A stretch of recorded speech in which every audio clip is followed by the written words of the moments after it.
छोटे से गांव में कमला नाम की बूढ़ी औरत अपने बेटे और बहू के साथ रहा करती थी।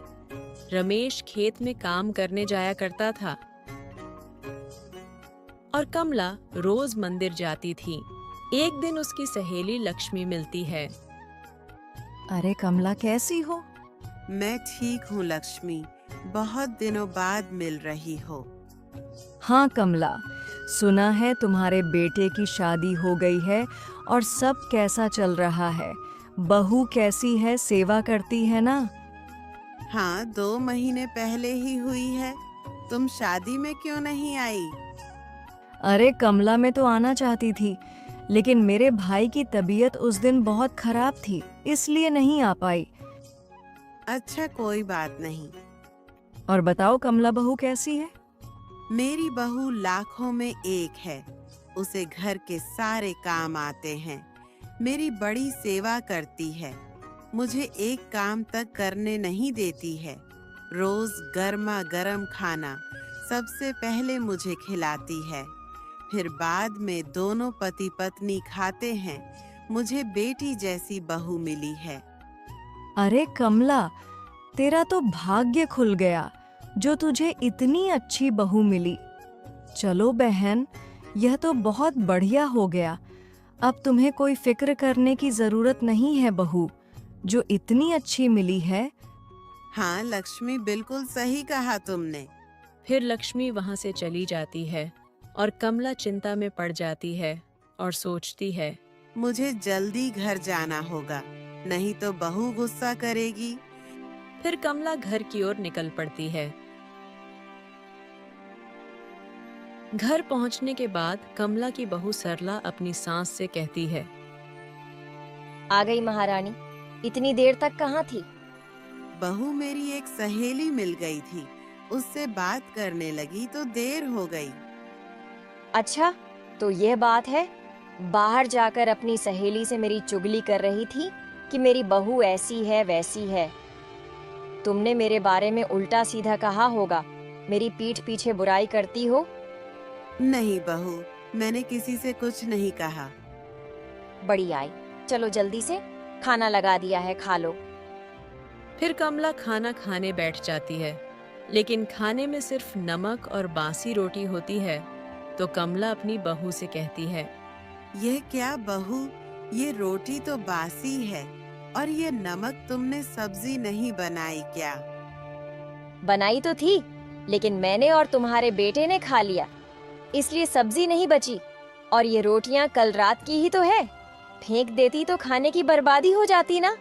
तुम्हारा बेटा कितनी मेहनत से कमाता है, दिन रात खेत में काम करता है, और मैंने अपने मायके में कभी बासी रोटी नहीं खाई।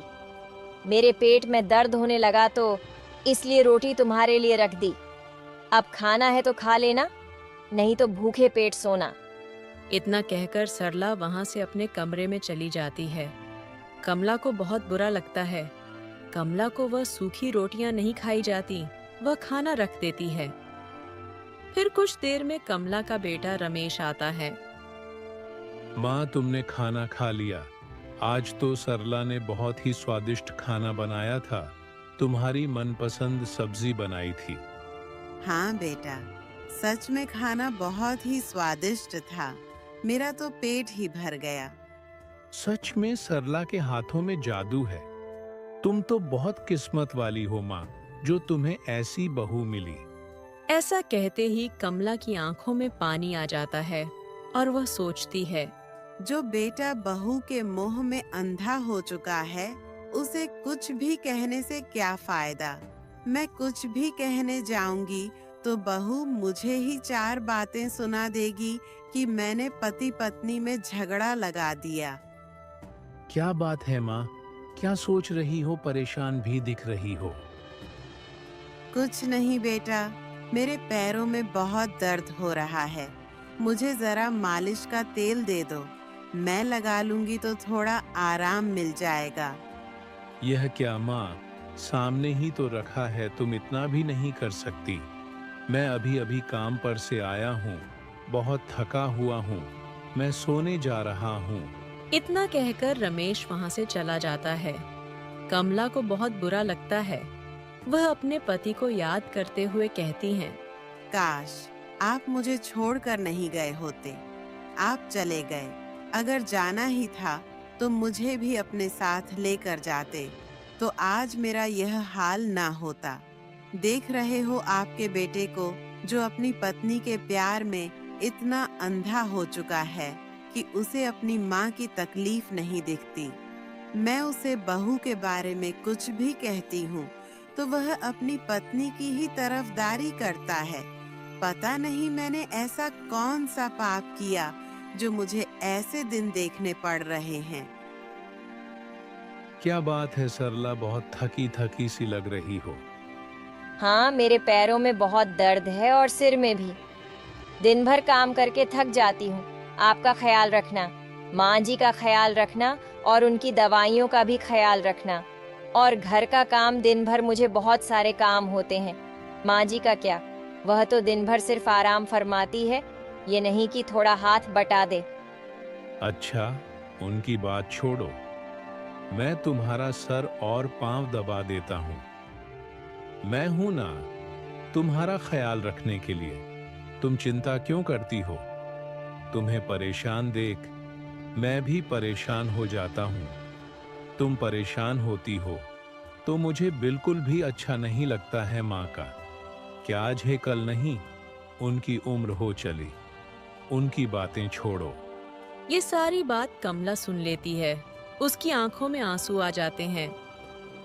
वाह बेटे, जब मैंने तुझे मालिश का तेल लाने को कहा तो तुझसे इतना भी नहीं हुआ। मुझे कहकर गया कि सोने जा रहा हूँ। तुझे तेरी पत्नी का दुख दिखता है, माँ का नहीं, और यहाँ अपनी पत्नी के पांव दबा रहा है। कमला बहुत उदास हो जाती है और सोने लगती है। फिर अगले दिन सुनिए जी, मेरे रिश्तेदार के यहाँ कल शादी है। मुझे शादी में जाना है। मुझे एक बहुत अच्छी महंगी सी साड़ी चाहिए और कुछ गहने भी। मेरे पास बहुत कम गहने हैं। मुझे शादी में सबसे अच्छा दिखना है। सरला, इतने पैसे नहीं है मेरे पास। तुम्हारे पास तो बहुत सारी साड़ियां हैं, उसमें से कोई पहन लेना। और वैसे भी शादी तो तुम्हारे बहुत दूर के रिश्तेदार की है। ठीक है, मत दिलाओ। मैं कोई पुरानी सी साड़ी पहन लूंगी। सोच लो, शादी में इतने लोग होंगे। मुझे पुरानी साड़ी में देख औरतें बातें बनाएंगी। आपकी ही बदनामी होगी। और अगर मैं नई साड़ी और बहुत सारे गहने पहन कर गई तो आपका ही नाम होगा कि देखो, सरला का पति सरला को कितनी ठाठ से रखता है।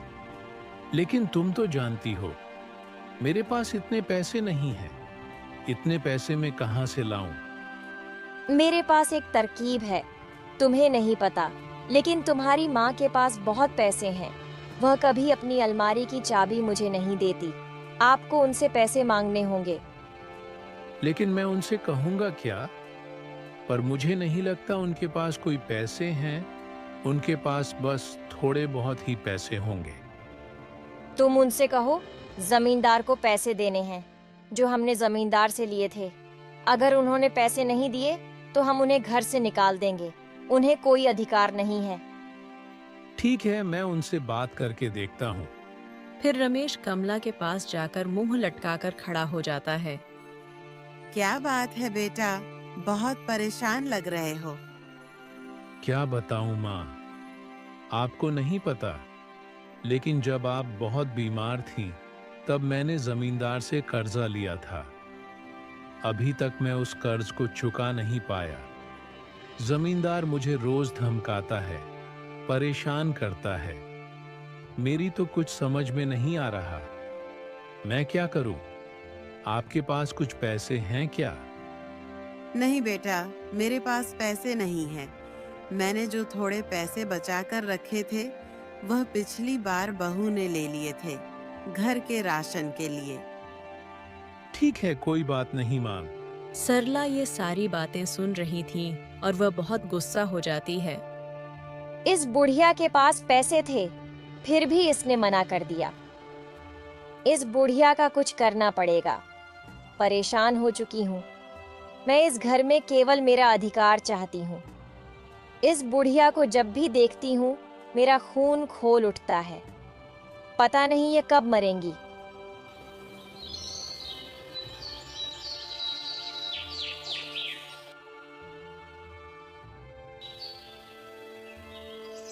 एक दिन सरला सोचती है, इस बुढ़िया को मैं घर से निकाल कर रहूंगी, पर कैसे? कुछ देर सोचने के बाद उसे एक तरकीब सूझती है। अब इस बुढ़िया को मुझसे कोई नहीं बचा सकता, ये तो गई। फिर सरला अपने गेट के दरवाजे पर केले का छिलका रख देती है और फिर केले के छिलके से गिरने का बहाना करने लगती है। हे भगवान, मेरी तो इस बुढ़िया ने जान ही निकाल दी। अजी सुनो, जल्दी आओ, हे भगवान। सरला की आवाज सुनकर रमेश और कमला वहां आ जाते हैं। सरला, क्या हुआ? तुम इतनी जोर से क्यों चिल्लाई? क्या बताऊं, जब तक यह बुढ़िया इस घर में रहेगी मैं ज्यादा दिन तक बच नहीं पाऊंगी। इस बुढ़िया ने केले का छिलका मेरे दरवाजे पर रख दिया, जिससे मैं फिसल कर गिर गई। नहीं बहू, मैंने कोई केले का छिलका तुम्हारी गेट के पास नहीं रखा। तुम मुझ पर झूठा इल्जाम लगा रही हो। चुप करो माँ, मैं सब जानता हूँ। आप सरला से जलते हो। आपने जानबूझकर सरला को गिराया है। नहीं बेटा, मैंने कुछ नहीं किया। भला मैं क्यों करूंगी ऐसा? यह बुढ़िया इस घर में रहेगी या फिर मैं? जब तक यह बुढ़िया इस घर में रहेगी, जब तक मेरी जान को खतरा है। तुम्हें कहीं जाने की जरूरत नहीं है माँ। अब तुम इस घर में नहीं रह सकती हो। बहुत हो गया तुम्हारा नाटक। बेटा, तुझे अपनी पत्नी की बातों पर यकीन हो गया, लेकिन मेरी बातों पर नहीं। मैंने तुझे कितनी मेहनत से दूसरों के यहाँ झाड़ू पोछा करके तुझे पाला पोसा, और अब तू सब भूल गया। वो सब मैं नहीं जानता। वह दोनों कमला को धक्के मार कर घर से निकाल देते हैं। बेचारी कमला का अब कोई सहारा नहीं था। कमला एक पेड़ के नीचे बैठकर रोने लगती है। वह भूख प्यास से तड़प रही थी।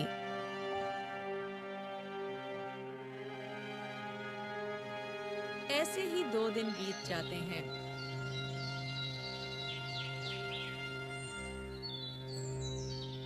लेकिन अब कमला ने अपना दम तोड़ दिया था। भूख ने उसकी जान ले ली थी। उसकी मदद करने वाला कोई नहीं था।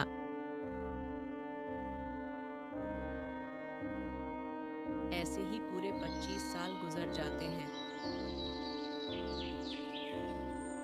और अब रमेश और सरला का बेटा भी उन्हें उसी तरह घर से निकाल देता है, जैसे कि उन्होंने अपनी मां को निकाला था।